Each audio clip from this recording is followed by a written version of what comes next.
बाबासाहेब आंबेडकरांचा डॉक्टर बाबासाहेब आंबेडकरांचा विजय असो. अखिल भारतीय बळीराजा संघटनेचा विजय असो. अखिल भारतीय बळीराजा संघटनेचा विजय असो. ओके, चल, धन्यवाद. ठीक आहे, माहिती घे.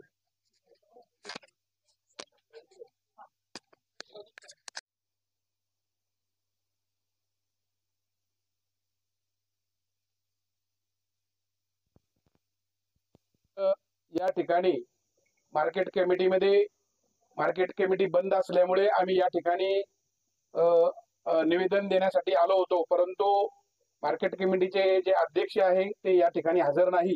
तर आम्ही आमच्या मागण्याचं जे निवेदन आहे त्या मार्केट कमिटीच्या सचिव साहेबाला या ठिकाणी दिलेलं आहे आणि मार्केट कमिटी 2 दिवसापासून या व्यापारी महासंघाच्या वतीने बंद करण्यात आलेले आहे. आमच्या अखिल भारतीय बळीराजा संघटनेच्या वतीने या व्यापारी महासंघाचा आम्ही निषेध या ठिकाणी व्यक्त करतो.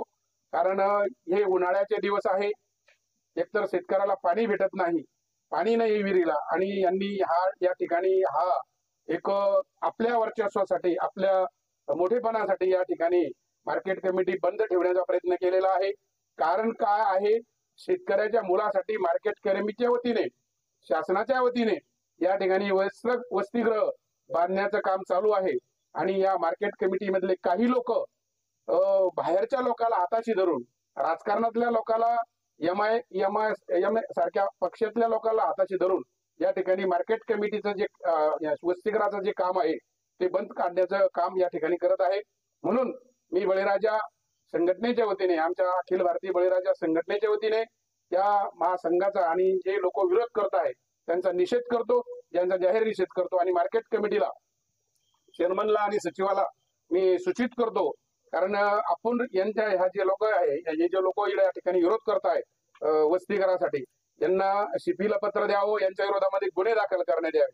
कारण आम्हाला असं कळतं आहे, कारण ज्या लोकांचे या ठिकाणी मार्केट कमिटीमध्ये दुकानं सुद्धा नाही, त्यांच्याकडे लायसन्स सुद्धा नाही, कारण ते सुद्धा लोक या ठिकाणी येऊन या वसतिगृहाच्या कामाला या ठिकाणी विरोध करत आहे. म्हणून आम्ही एकामुखाने आमच्या सगळं जिल्ह्याच्या वतीने, जिल्ह्यातील सर्व कार्यकर्त्याच्या वतीने आम्ही या व्यापारी महासंघाचा मोंढ्यामधील आम्ही निषेध करतो. पुढची भूमिका काय राहणार संघटने?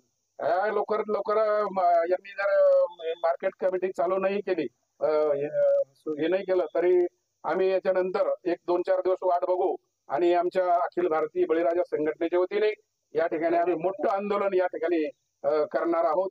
आणि नंतर मग त्या आंदोलनामध्ये जे जे व्यापारी या ठिकाणी आमच्या वसतिगृहाला, शेतकऱ्याच्या मुलांच्या वसतिगृहाला विरोध करताय, त्यांचे दुकानं सुद्धा आम्ही चालू देणार नाही. त्यांचे दुकानं सुद्धा आम्ही शटर लावून घेऊ आणि बंद पाडू.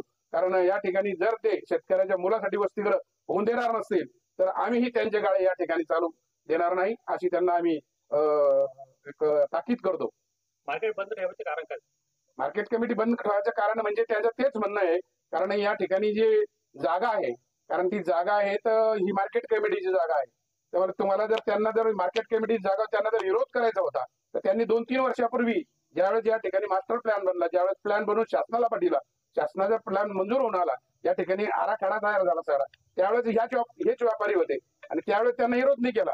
बांधकामाच्या टायमाला उद्घाटन झालं त्यावेळेस तेच व्यापारी तिकडं येतात होते, परंतु त्यांच्या स्वतःच्या वर्चस्वासाठी, स्वतःचं वर्चस्व निर्माण व्हावं, या मार्केट कमिटीवर आपला एक दबदबा निर्माण राहावा आणि एक विरोधक म्हणून विरोध या ठिकाणी करण्यासाठी त्यांनी या ठिकाणी हे विरोध दाखवलेला आहे. परंतु हा जो विरोध पुढं करावा, पुढं नाही करू, हे यांना अजून समजलेलं नाही. म्हणून आमच्या संघटनेच्या वतीने त्यांनी जर त्यांचं आंदोलन या 2 दिवसामध्ये मागे घेतलं नाही तर आम्ही मोठा लढा या ठिकाणी उभा करू. संघटनेचा पाठिंबा कोणाला आहे?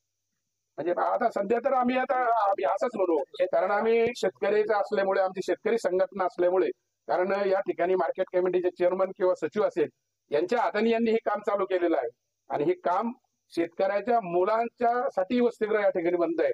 तर आमचा पाठिंबा या ठिकाणी मार्केट कमिटी आमचा पाठिंबा या ठिकाणी आहे. आपलं नाव? मी शिवाजीराव साळुंके पाटील, अखिल भारतीय बळीराजा संघटनेचा महाराष्ट्र प्रदेश अध्यक्ष आहे. त्याच्या मालाला भाव नाही, त्याची कर्जमाफी नाही, त्याचं लाईट बिल माफी नाही.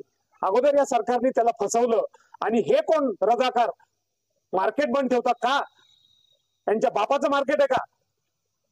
शेतकऱ्याचा माल तुम्ही बंद ठेवता का? कुणी सांगितलं यांना? तुम्हाला काय लढायचं ना तिकडे लढा. मागच्या 10 वर्षापासून आम्ही शेतकऱ्यांच्या मुलांसाठी फॉलोअप घेतोय, हॉस्टेलसाठी. त्यांना कुठेतरी शेतकऱ्याची मुलं शिकतील इथं. यांच्या पोटात का दुखतंय? शेतकऱ्याच्या मुलांसाठी जर हॉस्टेल होत असेल तर आम्ही शेतकरी म्हणून या मार्केट कमिटीच्या पाठीशी उभं राहू. कारण ते शेतकरी हिताचं काम करताय आणि आम्ही कुणाच्या बाजूनी नाही तर आम्ही शेतकऱ्याच्या बाजूनी इथं आलो. मार्केट बंद ठेवणं योग्य नाही. यांचे माल हे आमच्या लक्षात आलं. यांचे माल इथं गाड्यामध्ये विकताय, इथं सेटर बंद करून इकडे विकताय. शेतकऱ्याचा माल काय करणार? कुणी जर शेतकऱ्यांनी माल आणला तर त्याचं काय करणार?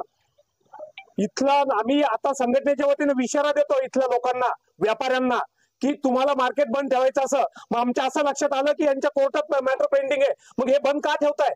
यांनी कोर्टात लढाव. शेतकऱ्याचा हॉस्टेल इथं होणार आणि आम्ही त्यांच्या पाठीशी उभं राहणार. यांना काय मार्केट बंद ठेवायचं, यांनी यांची स्वतःची दुकानं बंद ठेवा. शेतकऱ्याचा माल आम्ही इथं बंद ठेवू देणार नाही. आम्ही जर लवकर यांनी निर्णय घेतला नाही आणि मार्केट जर चालू केलं नाही तर आम्ही आमच्या संघटनेच्या वतीने लवकरात मोठं जन आंदोलन इथं करणार आहोत. तुम्हाला काही फोन पण आले शेतकऱ्यांचे माल काही खाडेकरांचे व्यापारी त्या दिवशी काय? हो, फोन आले आम्हाला. शेतकऱ्यांचे फोन आले की बाबा हो, आमचा माल आम्ही आज काढलेलं उत्पन्न टाकायचं कुठं? हे आमची नुकसान भरपाई देणार का? आणि शेतकऱ्याचा काय मुद्दा आहे? त्यांचं इथं हॉस्टेल चालू आहे म्हणून हे बंद ठेवताय आणि शेतकऱ्याचा बी माल बंद ठेवताय. हे काम कुणाचं करताय? इथं आमच्या लक्षात असं आलंय की बाहेरील कोणीतरी लोक येऊन इथं भाग घेऊन इथं मार्केट कमिटीला त्रास देत आहे. परंतु शेतकऱ्याच्या हिताचे निर्णय घेणारी मार्केट कमिटी, आम्ही शेतकऱ्याच्या हिताचं म्हणून आम्ही त्यांच्या पाठीशी कधी उभा आहोत. सचिव साहेबांना तुम्ही निवेदन दिलं, काय मागणी केली? सचिव साहेबांना हीच मागणी केली की शेतकऱ्याचा माल इथं बंद पडला नाही पाहिजे आणि कोणी तिराईत लोक येत असेल तर तुम्ही त्यांच्यावर कारवाई करा. आणि तुमच्याकडनं जर कारवाई होत नसेल तर आम्ही स्वतः सीपी साहेबाला भेटून त्यांच्यावर कारवाई करायला लावणार आहोत. निवृत्ती डग पाटील, संस्थापक अध्यक्ष, अखिल भारतीय बळीराजा संघटना.